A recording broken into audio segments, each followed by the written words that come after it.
primeira coisa que eu quero recomendar pra você é o seguinte, que é uma grande lição dele, da vida do Krabs, é o esforço. Por que esforço rotativo? Já vou falar sobre isso aqui. Mas, cara, o esforço dele é gigantesco. Isso aqui é um biógrafo dele falando, uma citação, tá? Ele fala assim, in order to manage his enormous workload, assim, workload ele tá sendo de boa, porque isso aqui significa sobrecarga de trabalho, mas ele não tinha sobrecarga de trabalho, ele tinha sobrecarga de estudo. He sometimes labored until 3 o'clock in the morning. Ele às vezes trabalhava até as 3 horas da manhã. Isso aqui sobretudo para estudar. Então ele não tinha uma condição favorável no cérebro, uma doença, alguma coisa. Não. Ele só compareceu. Ele estava ali com uso constante todos os dias. E por que a rotação? Isso aqui é uma dica para quem tá querendo aprender idiomas. Isso aqui então é um biógrafo falando, tá? Languages on rotation. A strict schedule that assign Turkish to Monday, Chinese to Thursday, Greek to Wednesday and so on.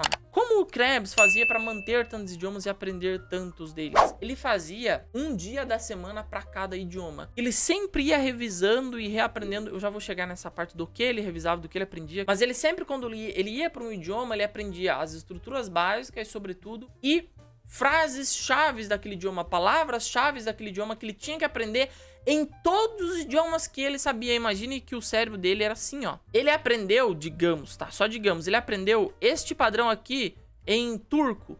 Aí quando ele vai começar a aprender o chinês, ele começa a aprender essa parte aqui, essa parte aqui, essa parte aqui, e depois essa parte aqui. Por quê? Porque ele já sabe esse padrão aqui em turco. Então o que ele faz? Ele vai tentar copiar o padrão do turco no chinês. Depois ele vai tentar copiar o padrão de ambos em um outro idioma. E assim sucessivamente. E a técnica dele é basicamente assim, é aprender coisas que ele sabe que existem, aprender coisas fixas, que eu chamo de expressões regulares. Se você é programador, não. Isso aqui não é Jax, é expressões regulares mesmo, tá? Então, esforço rotativo, se você quiser. Então essa é a primeira lição que a gente pode tomar do Krabs. Anote aí. O Krabs, ele sabia 65 idiomas. Ele tinha conhecimento de mais de 120 idiomas quando ele morreu. Mas os cientistas, quando foram estudar o cérebro dele, descobriram que as mudanças que houveram, que ocorreram no cérebro dele, foram dadas ao treinamento dele, ao constante treinamento, ao constante estudo dele, e o uso persistente de determinadas regiões do cérebro,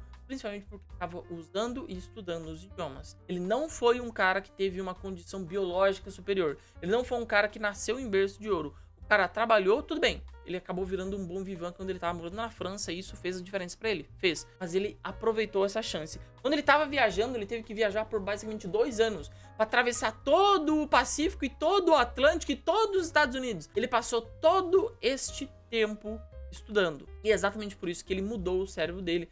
Foi que comentado lá no livro The Brain That Changed Itself. O cérebro que muda-se a si mesmo. Então ele foi capaz de mudar as condições cerebrais dele. Não foi...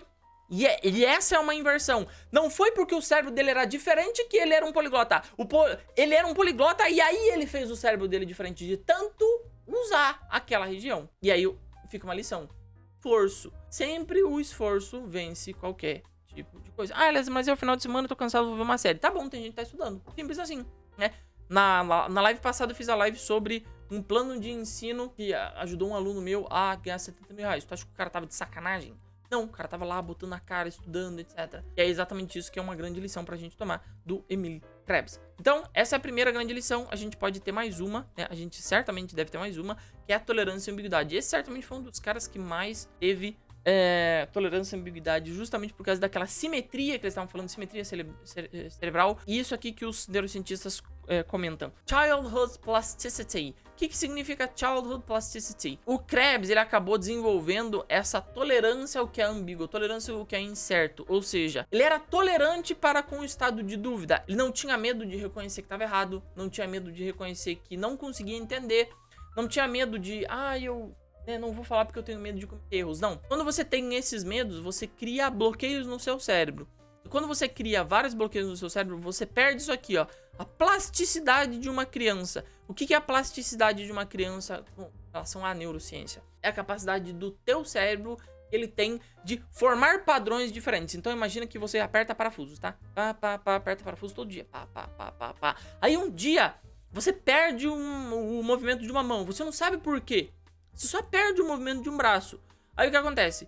Se o teu cérebro é completamente bloqueado, você nunca mais vai ter o movimento desse braço aqui. Agora, se o teu cérebro ele tem alguma plasticidade, ele pode formar um caminho diferente nele para ensinar você de novo a mexer nas mãos. O livro The Brain That Changes Itself, o cérebro que muda a si mesmo, é um livro inteiro sobre isso, sobre a capacidade que o cérebro tem de criar caminhos diferentes. E como você faz isso? Mantendo a tolerância à ambiguidade, mantendo tolerância ao que é ambíguo, mantendo-se aberto ao estado de dúvidas. Eu sempre falo isso. Tem grandes erros que as pessoas cometem em idiomas, e um dos grandes erros é não ser tolerante ao que é ambíguo. Cara, você não sabe o que significa a frase? Não tem problema, busque um tradutor. Ah, eu tenho medo de errar. Erre. É errando que se aprende. Esses dias teve... Se não me engano, foi um colega, meu aluno, não lembro. Eu tava fazendo... Gravei um monte de vídeos, tava mega cansado. Eu falei uma frase e na hora que eu fui traduzir uma das palavras, eu traduzi errado. Assim, me cagou na cabeça porque eu falei, irmão, idiomas são histórias e coleções de erros. Se você não tá disposto a errar, você começa a criar bloqueio pra você ir pra frente. Não tem, eu tô dizendo, não tem como você ser fluente em um idioma sem você colecionar erros. Não tem como, não tem, é só assim, é só errando, é só tendo dificuldade, é só, Elias, mas eu não tô, é só passando pelo não tô entendendo que você vai entender uma hora, tá? Mas você tem que estar confortável nesse estado. É exatamente isso que manteve esta plasticidade cerebral no Emil Krebs. Essa é a segunda grande coisa que a gente pode tomar dele. Ele manteve essa tolerância à ambiguidade, ele manteve essa plasticidade cerebral. Certo? Agora você deve estar perguntando, tá, mas qual é a técnica dele? Agora eu vou te explicar qual é a técnica dele, o que ele usava, sobretudo, tá? Sobretudo qual é a técnica dele, eu vou falar sobre a parte principal da técnica dele, mas ele estudava gramática, ele estudava pronúncia, ele estudava um monte de coisa, mas sobretudo, aquilo que ele fez de grande diferente, o que era muito diferente, que era conhecido como a técnica do Krebs, era aprender expressões regulares. Ele fixava-se em expressões regulares, principalmente no começo. Eu vou te mostrar o que é ela, qual foi uma pessoa que fez isso e que fez vários cursos na internet para que as pessoas comprassem, que é só sobre isso aqui, sobre expressões. Acho que não está disponível no Brasil esses cursos aí. Mas vamos lá. Então, olha só, o que são expressões regulares? Bom, o Krebs, ele começou a aprender e desses idiomas que ele aprendendo, ele buscava isso aqui, ó. O que são essas expressões regulares? Ele aprendia, sobretudo, no início, palavras de saudação, fórmulas prontas, como, por exemplo, oi, eu sou do Brasil e eu não falo, você fala, por favor, diga isso de novo. Mais devagar, por favor. Onde é? Você pode me ajudar? E daí, sucessivamente. Ele aprendia pronomes importantes, como esses daqui. Ele aprendia advérbios importantes, como esses daqui. Ele aprendia auxiliares importantes, como esse daqui. Isso aqui eu peguei tudo dele. Ele aprendia verbos ser e ter, como esse aqui. Ele aprendia outros verbos importantes, como esse aqui. Leave, sair, chegar, vir, ir, começar, terminar, comer, beber, buscar, encontrar, comprar, pegar, entrar, descer, sair, ter, saber. Sobretudo esses verbos aqui ele aprendia.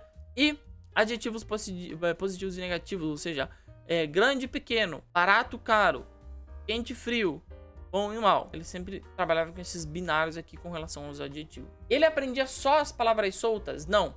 Como eu te falei, ele tinha uma estrutura já na cabeça dele, ou seja, como funciona esse idioma aqui? Ele funciona dessa maneira aqui. Então eu posso me introduzir assim, posso falar dessa maneira com esse cara, eu posso usar esse pronome, eu posso usar esse, eu posso fazer essa frase, eu posso construir dessa maneira. Quando ele pegava outro idioma, por onde ele começava? Exatamente pela mesma estrutura, pela mesma coisa, aprendendo esse mesmo tipo de palavras aqui, e desse mesmo tipo de palavras aqui, ele começava a formar pequenas frases. Ou seja, ele pegava you e formava uma frase, pronomes mine e formava uma frase, yours e formava uma frase. E aí o que eu fiz? Para te facilitar, eu acabei criando esses quadros aqui, traduzindo a mesma coisa do inglês para o espanhol, para o francês, para o italiano e deixei o português como um gabarito para você. Então, está tudo aqui em ordem, tá? Hello é sempre o primeiro. Olá, excuse-moi, tchau e olá. E aí depois vem o segundo, tá? O segundo para ser o em ordem. Excuse me, perdão. Você vê, são expressões regulares.